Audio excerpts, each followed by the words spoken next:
feliz sábado, que a paz de Deus esteja no seu coração.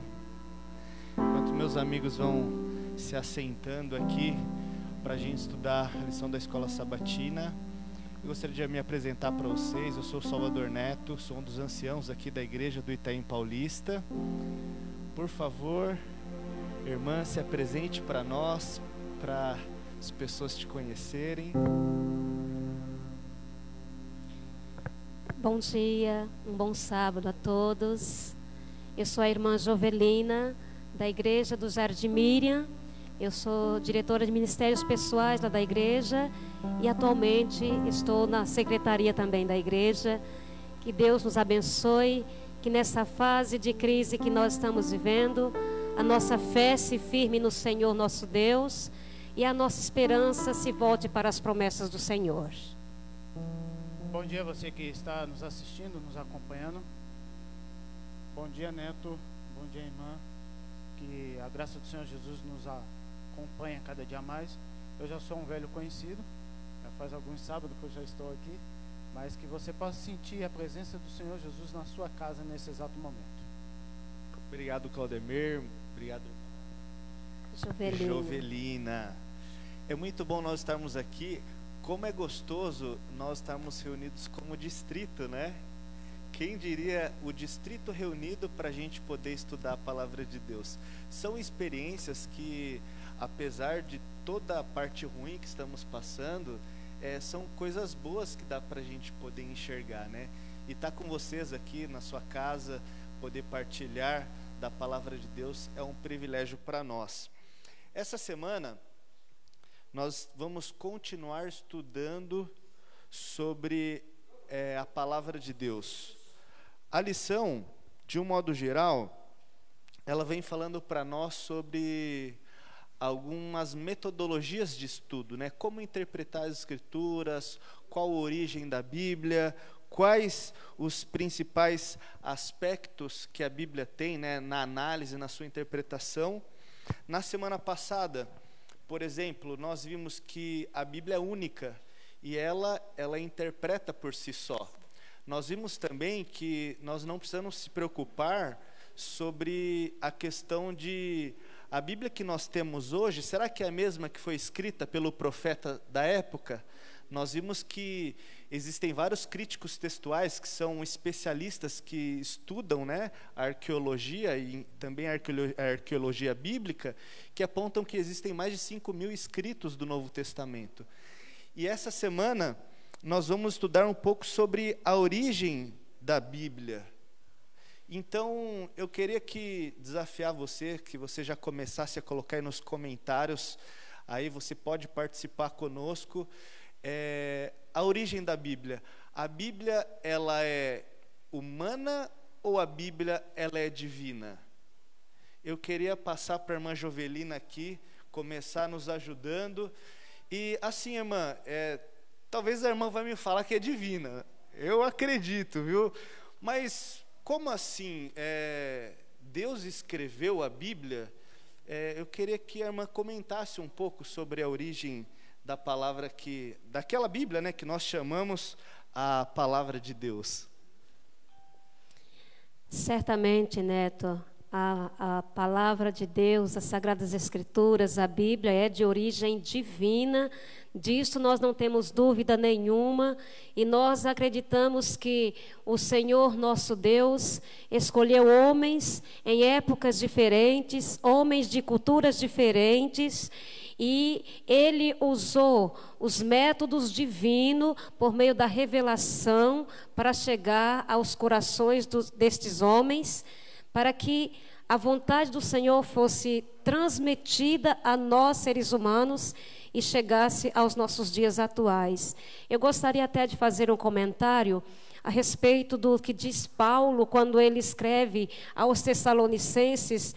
Ele diz, esse texto está até no verso áureo, ele diz que ele tem outra razão ainda para se alegrar, para dar graças a Deus. E qual é essa outra razão? É que os tessalonicenses, ao ouvirem a palavra, eles deram crédito a esta palavra e deram atenção a esta palavra como vinda de Deus e não como vinda de homens. Paulo afirma isto e outros autores bíblicos afirmam que esta palavra é a palavra divina. Somente por meio do Espírito Santo nós vamos entendê-la e vamos compreender o propósito de Deus ao transmitir esta palavra para nós. Legal. Eu queria pausar em algumas circunstâncias. A gente vai falar sobre a inspiração.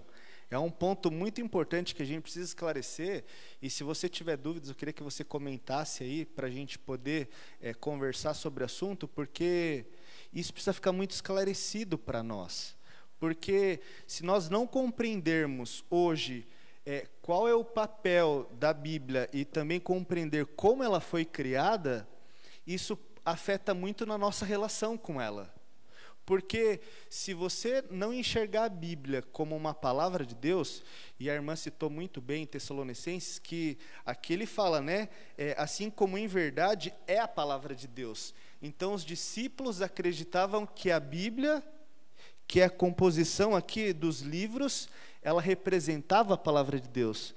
Então, se nós não tivermos claro na nossa mente de que ela é a palavra de Deus, então isso vai determinar como você se relaciona com ela. Quer um exemplo? Se houver dúvidas sobre se eu tenho dúvidas que a Bíblia não representa a verdade, você não vai confiar plenamente nela. Então, nós precisamos entender aqui, a gente vai comentar um pouco sobre isso, de que vai colocando aí se você tem dúvidas, viu? Sobre essa questão, Mia, eu precisava da sua ajuda. A irmã comentou sobre a questão da inspiração. Como assim? Como que funcionou o processo da escrita da Bíblia? Deus ditou? O que a Bíblia fala sobre esse sentido da inspiração? Bom, você que, como nós temos dúvida, né? E a palavra de Deus, ela se interpreta por si própria. Nós comentamos um pouco a semana passada sobre como a Bíblia foi escrita, se ela foi ditada, como que funciona. Nós vimos que a Bíblia não foi ditada, foi os profetas, pessoas de confiança de Deus, que escreveram a Bíblia na palavra deles mesmos, não foi nada ditado por Deus.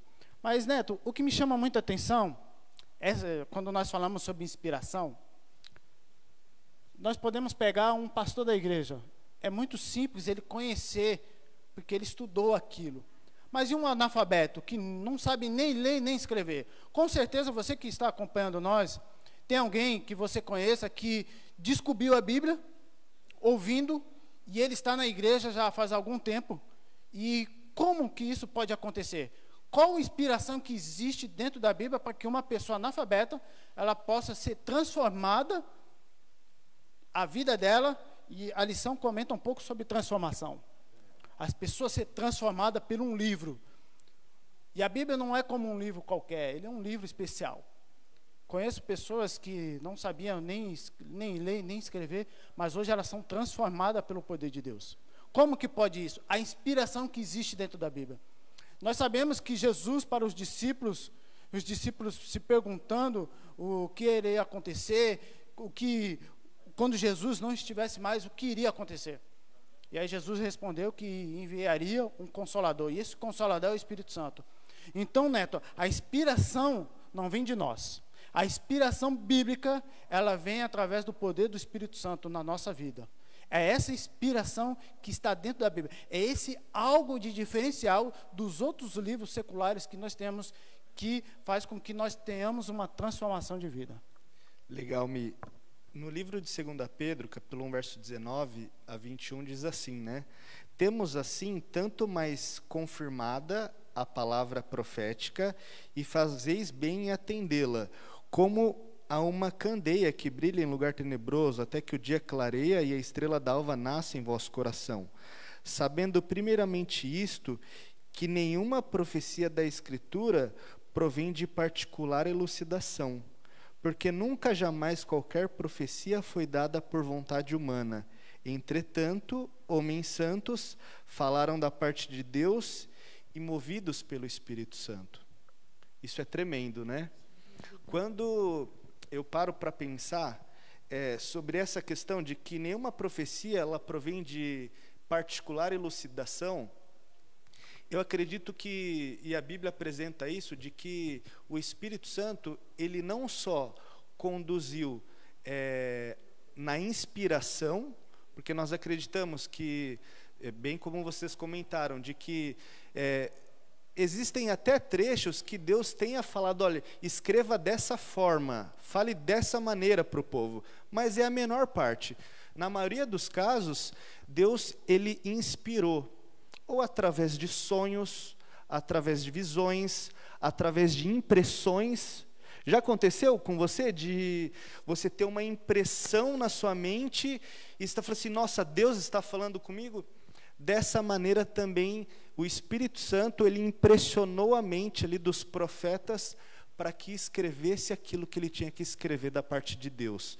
Então, o processo de inspiração, então nós podemos entender que a palavra de Deus que nós temos é a palavra de Deus, porque o Espírito Santo a conduziu em toda a sua trajetória.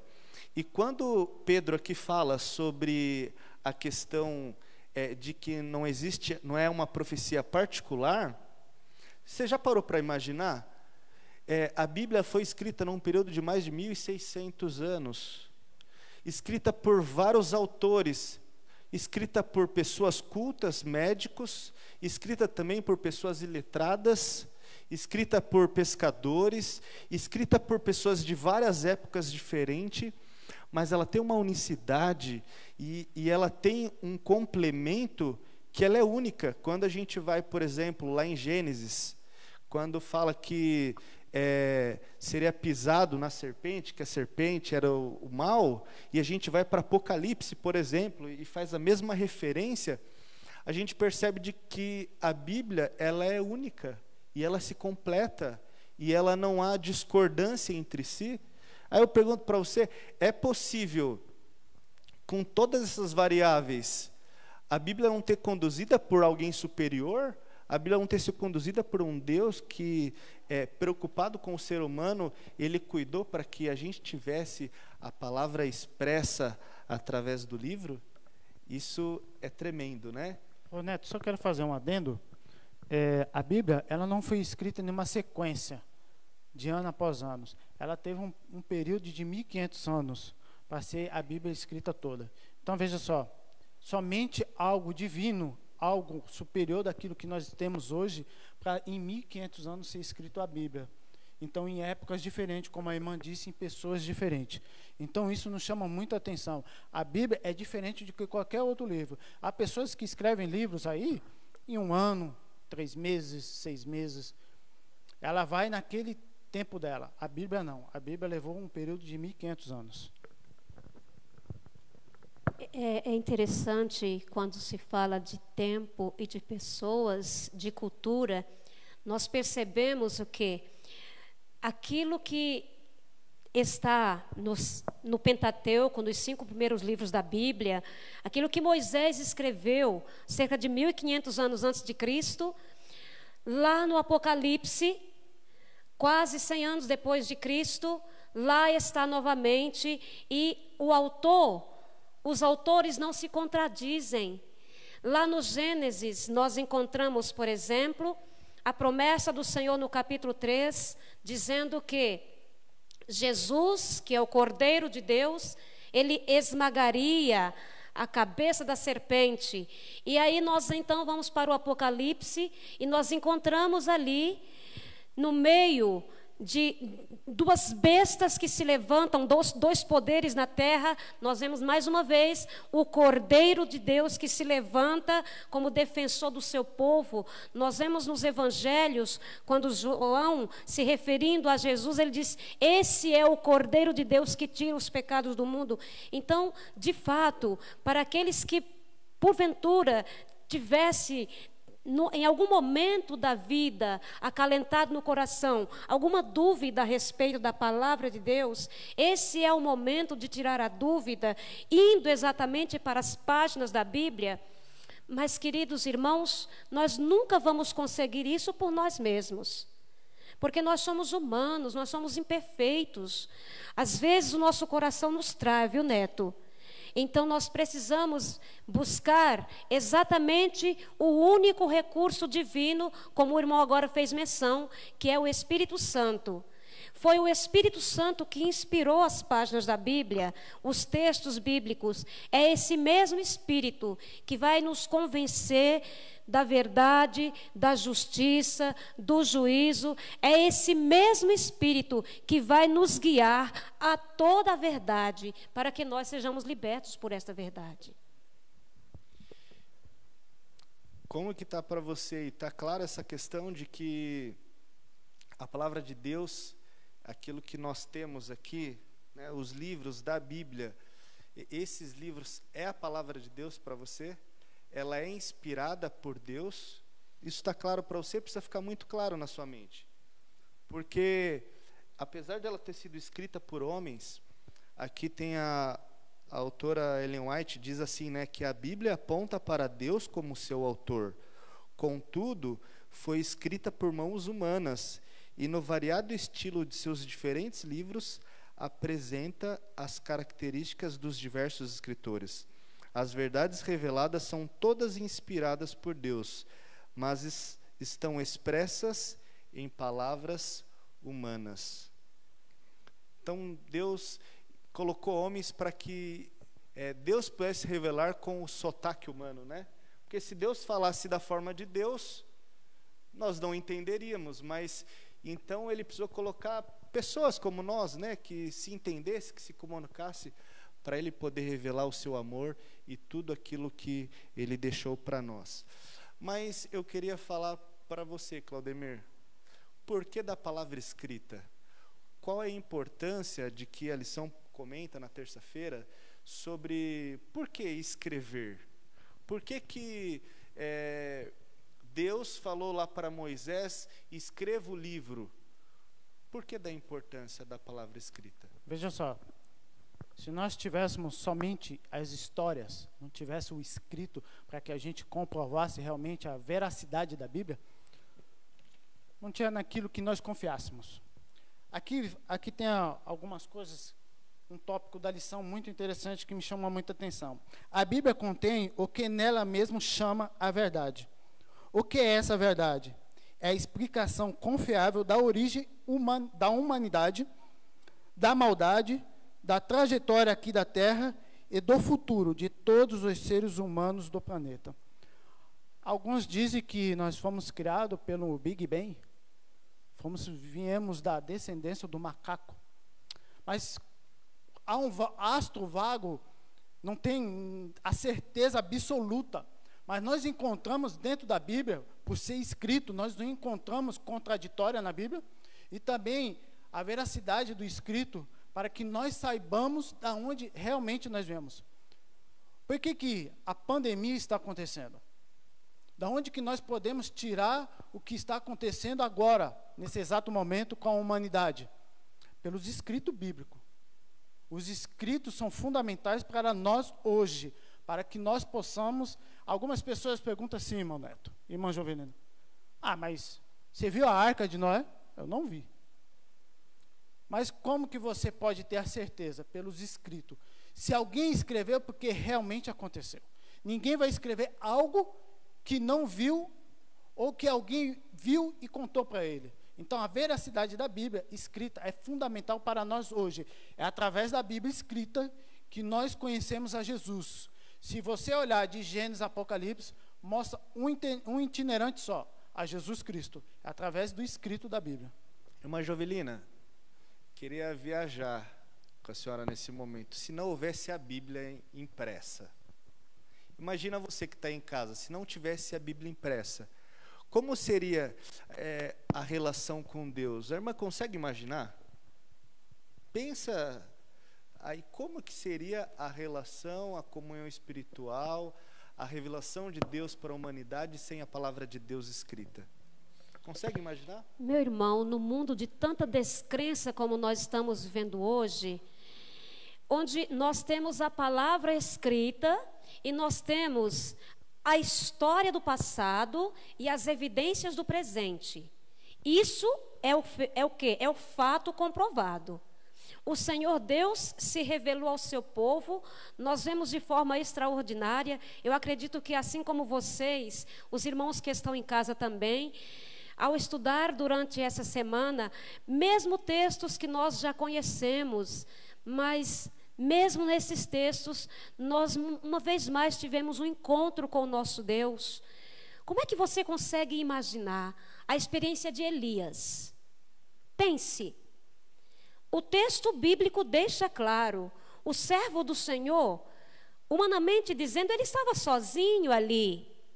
Ele estava diante de 450 profetas de Baal. Era um ídolo que, na verdade, era uma representação do poder das trevas. E aqueles homens, eles invocaram os poderes das trevas por um período extenso de tempo. E comentando sobre este assunto, no livro A Verdade sobre os Anjos, a profetisa Ellen White, ela diz algo muito interessante. Eu acho curioso isso, eu achei extraordinário quando eu li. Ela diz que naquele momento, o adversário ele quis lançar pelo menos uma faíscazinha só, para que acontecesse algo extraordinário e surgisse o fogo ali. Mas o Senhor, nosso Deus, o poderoso Senhor do universo, esse Deus que criou o mundo, que criou a você, que criou a mim, esse Deus que inspirou a palavra pelo Espírito, ele segurou as forças das trevas e não permitiu. Esse é o nosso Deus, o Deus que decidiu se revelar a nós com o seu poder, com a sua glória, mas ele usou os métodos humanos que ficam mais fáceis para a nossa compreensão. Ele escolheu usar um homem como Elias, ele escolheu usar homens como Moisés, ele escolheu usar homens como João, homens como Pedro, que até traiu a Jesus, mas que no momento de uma decisão fantástica da vida dele, ele disse, não, olha, eu não sou digno de morrer como meu mestre, mas eu estou disposto a morrer por esta causa, porque eu tenho uma promessa para herdar na eternidade. Então, podem tirar minha vida, mas eu prefiro morrer do jeito que vocês decidiram, porém, não do mesmo modo que o meu mestre. Crucifiquem-me, ou matem-me, mas de cabeça para baixo, porque eu não sou digno de ter a morte do meu mestre. Um homem que simplesmente negou a Jesus naquele momento, mas alguns tempos depois, transformados pelo poder do Espírito, agora um homem transformado, renovado, ele tornou-se um sustento para a igreja do Deus naqueles dias, na igreja primitiva, e agora, quando ele vai ser morto, ele diz, olha, eu não sou digno de ter a morte do meu mestre, mas esse Espírito Santo estava com ele, que o encorajou até a morte, porque ele estava guiado pelo Espírito Santo. Queridos, assim como Elias, assim como Pedro, assim como Moisés, nós hoje somos os instrumentos de Deus. Tudo o que Deus quer é que nós nos entreguemos por inteiro. Ele quer uma igreja cheia de poder. E essa igreja é você que está em casa, é você, neto, é você, irmão. Somos nós somos a igreja de Deus. Ô Neto, desculpa, só fazendo um adendo. Existem duas maneiras de que nós possamos ter um contato com Deus. Muitas pessoas falam assim, como que eu vou falar com Deus? Como que eu posso conversar? Como que eu converso? Existem duas maneiras. A primeira maneira é através da oração. Através da oração, você pode falar com o nosso Deus a qualquer momento. É só você conversar com Ele. Ele é o seu amigo. Como você conversa com um amigo seu no serviço, no trabalho, qualquer lugar. A outra maneira é através das Sagradas Escrituras. Se não houvesse a escrita, como nós íamos conversar com Deus? Como que nós íamos conhecer a Deus? Nós só conhecemos a Deus através da escrita. através da Bíblia. Então, essa é a segunda maneira. Quando nós lemos a Bíblia, nós estamos falando com o próprio Deus. E você sabe que quer valorizar uma coisa? Escreve. E posso te falar uma outra coisa para valorizar também? Tira da pessoa. Eu acredito que quando nós voltarmos à normalidade, o primeiro dia do culto vai estar cheio de gente aqui. Talvez você esteja com uma saudade de vir para a igreja, de abraçar o seu irmão, está todo mundo reunido, não tem esse sentimento. Por quê? Porque tirou, de alguma forma, essa liberdade da gente estar junto. Sabe, houve um momento da história em que a palavra de Deus ela foi tirada da população. E hoje, a gente tem a Bíblia impressa, talvez você tenha 5, 6, 10 Bíblias na sua casa, você tem o celular hoje, você pode olhar na internet, então a gente tem N formas de ter acesso à Bíblia. Eu acredito que é quase impossível a gente falar assim, não, eu não consigo ter acesso hoje. Se você está nos ouvindo, certamente você tem acesso à Bíblia. Mas a gente não lê, a gente não busca. Para a gente é algo normal, mas faça uma reflexão, se tirasse a Bíblia, o acesso que você tem, olha, eu acredito que a gente ia sentir muito, assim como a gente, de alguma forma, né, perdeu essa liberdade de vir para os cultos, estamos com uma saudade, eu acredito que se acontecesse isso, a gente ia dar valor merecido.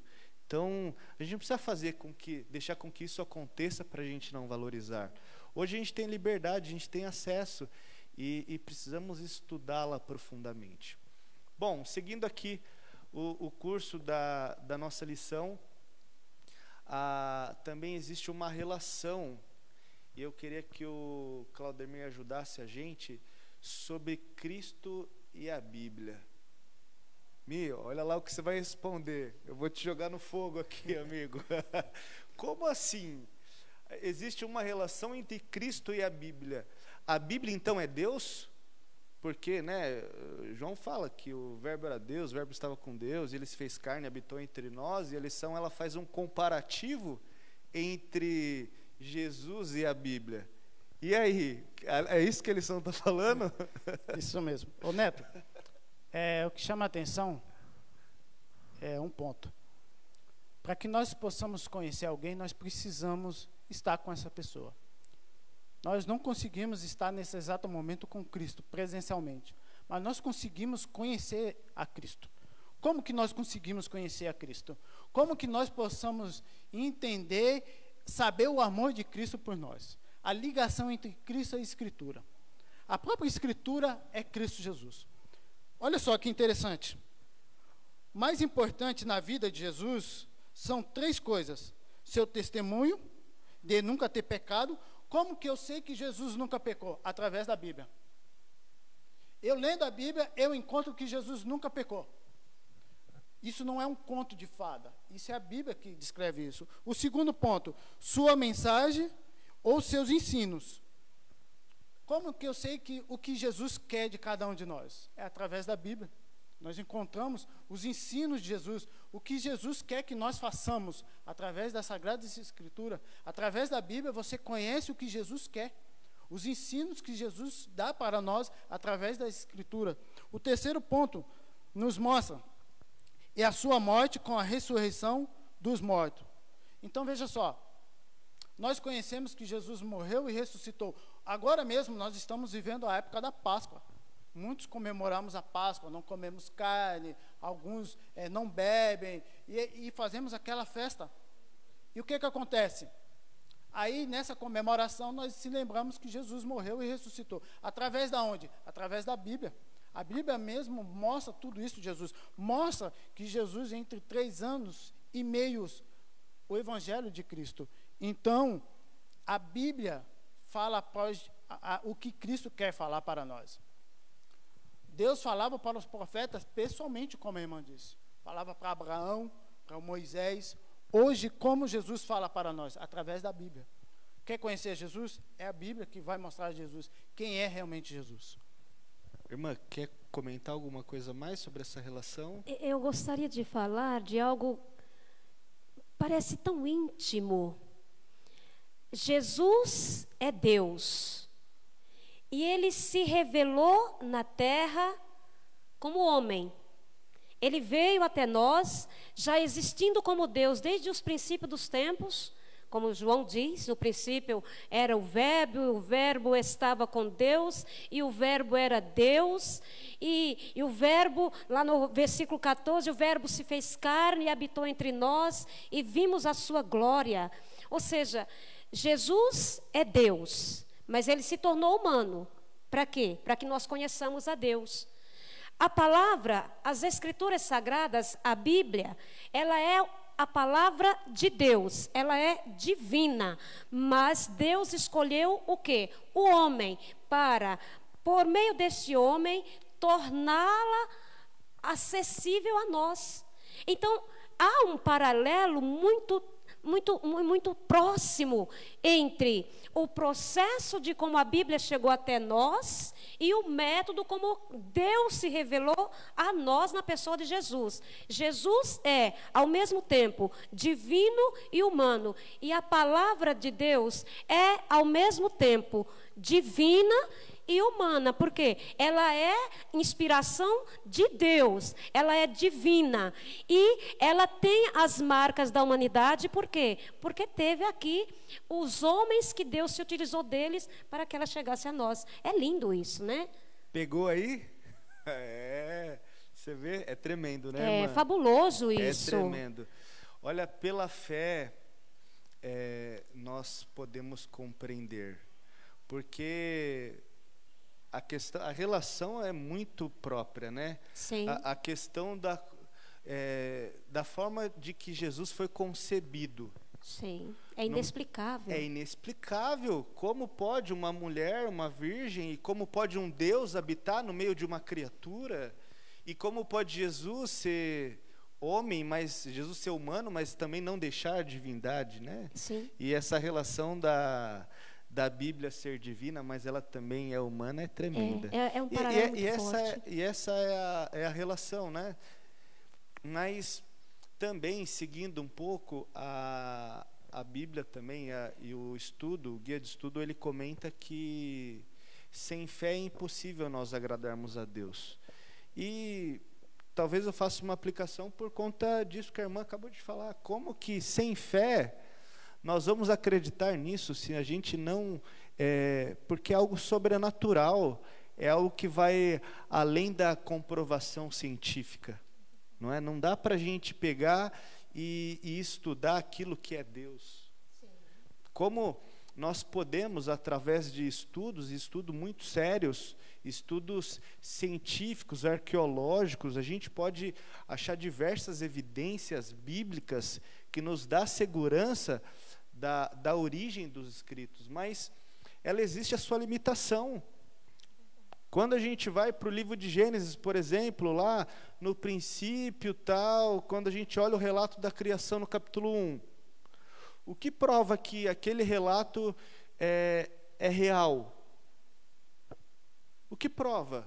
O que prova que o episódio lá que atravessou o mar lá é real? A história de Jonas. Quais evidências nós temos que ele foi engolido por uma baleia? Então, nós precisamos ter fé. A Bíblia, ela não fala numa fé vã. Nós precisamos ter raciocínio, e também Paulo fala que nós precisamos ter um culto racional. Sim. Então, a relação da fé, ela não é uma fé sem raciocínio, não é uma fé sem lógica. Existem várias evidências, vários indícios. Eu tive a oportunidade de ir para Roma, e lá eu tive a oportunidade de ver alguns achados históricos. Por exemplo, eu vi lá um monumento de Amenhotep II.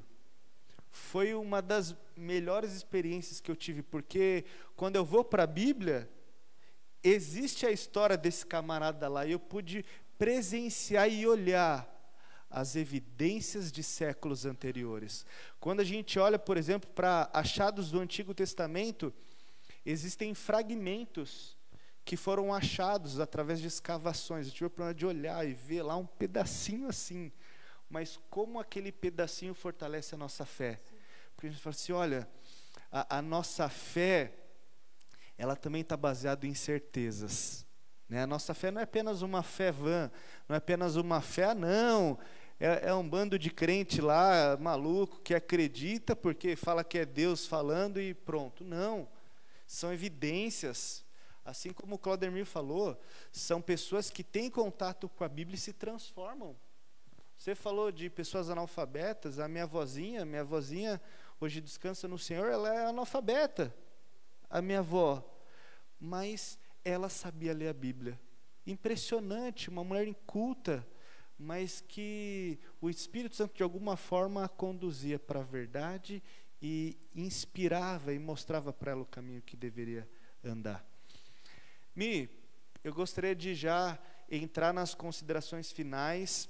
Eu queria que você comentasse um pouco sobre essa relação da fé que está no guia de estudos da quinta-feira e que você já fizesse uma consideração final, depois a irmã Jovelina vai fazer e a gente encerra aqui a nossa lição. Por favor. Bom, quero entrar em alguns parênteses com vocês. Quando você lê um livro, você acredita no livro ou não? Você acredita naquilo que está escrito ou não? Veja só, quando você vai fazer uma viagem, vai viajar com a sua família, você faz a revisão no seu carro. Muitos que têm carro aqui fazem a revisão no carro para poder viajar, trocar óleo, vai lá, leva no mecânico, ver os freios, ver como que está tudo ok. Você precisa confiar no mecânico, que ele fez uma revisão decente. Porque se você não confiar, você não vai viajar. A Bíblia é a mesma coisa. Eu quero levar a nós a pensarmos em duas posições. O Neto falou da sua vozinha lá, analfabeta, não sabia nem ler, nem escrever. Mas ela acreditava na palavra de Deus. Bom, como que nós vamos acreditar? Como que nós vamos ter fé naquilo que nós não temos a certeza e não vimos? 2 pontos que nós precisamos ver. Como ele vai ler, fazer, entender, sem nem mesmo confiar nele. Como que você vai confiar no escritor ou no autor da Bíblia? Como que você vai ler? Você precisa confiar naquilo que você não vê. Se você pegar a sua Bíblia, abra lá em Hebreus capítulo 11, versículo 1. A fé é acreditar naquilo que você não vê. Você acredita naquilo que você não vê? Ou você só acredita naquilo que você vê? A Bíblia, nós só podemos entregar a nossa vida a ela quando nós confiamos na Bíblia, realmente nos escritores. O segundo ponto diz: você precisa crer que o texto veio de Deus, foi inspirado por ele e os escritos por profetas de sua confiança. Você acredita nisso? Você acredita que a palavra de Deus é de confiança? Você acredita que os escritores humanos eram de confiança de Deus? Você tem que confiar, se entregar. Como os homens do passado confiaram, nós hoje precisamos confiar na Bíblia. A Bíblia é o único livro de nossa confiança. Ela foi inspirada por Deus, pelo nosso Deus. Tudo que está escrito ali é verdadeiro. O que está escrito era para que nós possamos tomar a nossa decisão hoje. Hoje é o dia de nós tomarmos a decisão. E de quem nós seguimos, de que lado nós estamos e o que nós queremos para a nossa vida. Se você quer ter uma vida de esperança, uma vida que existirá, tudo isso de mal vai ser acabado, confie na Bíblia. A Bíblia é o nosso porto seguro. Fé. Eu quero vos falar de algo que define quem somos hoje e onde estaremos na eternidade. Mas é uma questão de decisão também, viu, Neto? Eu decido se eu vou ter fé ou não. A morte existe. Nós não gostamos dela, nem aceitamos, apenas nos submetemos a Deus. E se nós aceitamos e cremos na morte, ela existe e acontece. É uma coisa ruim que nós temos que aceitar. Por que não aceitar um plano maravilhoso de um Deus tão bom que se revelou a nós na pessoa de Jesus, que se doou, se entregou apenas para que nós possamos viver na eternidade. Perceba que a morte é uma coisa ruim e nós precisamos aceitar. É fato. E Jesus, o modo como ele nasceu, o modo como ele viveu, o modo como ele se entregou, como ele morreu e ressuscitou, e hoje intercede por nós nos céus, para nos levar para lá, é algo extraordinário. Mas tudo isso eu preciso acreditar por fé? Pois bem, é uma questão de decisão. Eu me submeto a Deus e aceito a morte. Querendo eu ou não, a morte existe. Assim também, quando eu entender que Jesus é aquele que resolve o problema da morte, nele eu terei vida. E a fé acontece no meu coração através da ação do Espírito Santo. Essa também é uma ação divina. A palavra do Senhor diz que a fé é dom de Deus, mas a minha parte como humana é me inclinar diante de Deus e falar para Ele: Senhor, a minha fé ainda é pequena. Se a sua fé é pequena, diga para o Senhor: a minha fé ainda é pequena, eu preciso de mais fé para crer naquilo que eu não vi. E Deus certamente irá cumprir o propósito dele na sua vida e na minha vida, porque nessa questão Deus está muito mais interessado do que nós. Amém. E para a gente finalizar, eu queria muito agradecer a sua presença. Eu queria que você colocasse aí no comentário: a natureza da Bíblia, ela é humana ou é divina? Comenta aí para mim agora. Eu quero ver se você estava prestando atenção no que a gente estava abordando aqui, ou se só estava cochilando aí no seu sofá, viu? Eu quero saber aí. Comenta aí comigo. Qual é a natureza? A natureza da Bíblia. Ela é divina ou é humana? Valendo aí um almoço na casa do pastor Anderson. Olha, precisamos entender que Deus, na sua criação, da forma que Ele conduz toda a humanidade, Ele tinha um propósito.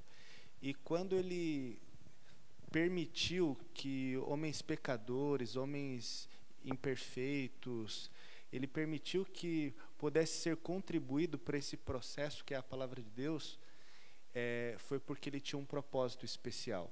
Isso é um ponto. Então, a Bíblia, você tem acesso hoje porque Deus tinha um propósito especial ao escrevê-la. Isso é o primeiro ponto. Um segundo ponto, precisamos entender que o Espírito Santo, que também é Deus, Ele conduziu toda a confecção da Bíblia e a manutenção ao longo de todos esses séculos. Então, você não precisa ter dúvidas de que a palavra de Deus, o que você tem hoje, é a mesma do Antigo Testamento. Como eu disse, não apenas pela fé, mas existem vários aspectos históricos e análises críticas que apontam para isso. Como mencionei, mais de 5.000 livros que foram escritos. Quando a gente vai para livros do Antigo Testamento, por exemplo, existem os livros do Mar Morto, lá os livros de Quirã, foram escritos, datados do 1º século antes de Cristo. Então a gente tem aqui uma evidência de quase 2.000 séculos, fazendo a mesma referência dos livros que nós temos hoje. Ou seja, não se preocupe, porque a Bíblia que você estuda hoje é a mesma escrita lá atrás. E um terceiro ponto, você precisa estudá-la. Não adianta na teoria a gente defender a tese, defender a veracidade, compreender a natureza que é divina e você não estudá-la na sua casa. A gente está no momento que o tempo está sobrando de monte, não está? Está todo mundo em casa, alguns estão trabalhando como eu, por exemplo, mas o tempo ele está mais farto. Ele está atípico, porque o dia a dia da nossa correria, como normal, ele parou momentaneamente. Então, aproveite esses momentos, estude a palavra de Deus, busque compreender mais aquilo que Deus quer falar com você, porque aí sim, a palavra de Deus, ela vai fazer sentido na sua vida e vai transformar você e a sua família. Que Deus abençoe você. Eu gostaria de fazer uma oração nesse momento para a gente poder encerrar o estudo aqui da lição, e convidamos no próximo sábado, às 10 horas, nós estaremos aqui novamente para debater a próxima lição da escola sabatina. Então, antes de nós fazermos a oração, eu quero convidar você a que continue aí também na nossa live, porque nós vamos dar início. Vamos fechar os olhos da forma que estamos, vamos falar com Deus. Querido Deus que estás nos céus, muito obrigado porque de uma forma muito especial o Senhor se buscou a falar conosco através das Escrituras. Obrigado pelas fortes evidências de que esse livro é a palavra de Deus. Esse livro é a tua mensagem nos nossos dias atuais. Querido Deus, muito obrigado pelo cuidado, pelo carinho e pela preocupação que o Senhor teve com toda a humanidade. Querido Jesus, que o Senhor possa também nos abençoar, nos dar força para estudar esse livro. Nós sabemos da importância das questões técnicas, sabemos da importância, Pai, no mundo de tantas fake news, no mundo de falsas mensagens, de inverdades. Sabemos que precisamos nos alicerçar naquilo que o Senhor nos revelou, aquilo que a história revelou, as evidências que nós temos. Mas, querido Deus, nada substitui a nossa relação contigo. A relação com o Senhor, através do estudo, através da oração, ela é essencial. E que o Senhor possa nos ajudar a manter a comunhão. Que o Senhor abençoe a tua igreja, onde estiver. Que o Senhor abençoe a tua congregação, que o Senhor abençoe os membros, que o Senhor abençoe cada pessoa que estiver ouvindo a live nesse momento. Que o Senhor derrame uma bênção especial e que elas sintam o teu poder. Que o Senhor possa preparar também o nosso coração para a mensagem que vai vir agora em seguida através do pastor, e que o Senhor possa mais uma vez se revelar na nossa vida. Obrigado por tudo, meu Deus. Nós entregamos a nossa vida nas tuas mãos. Em nome de Jesus. Amém, Senhor.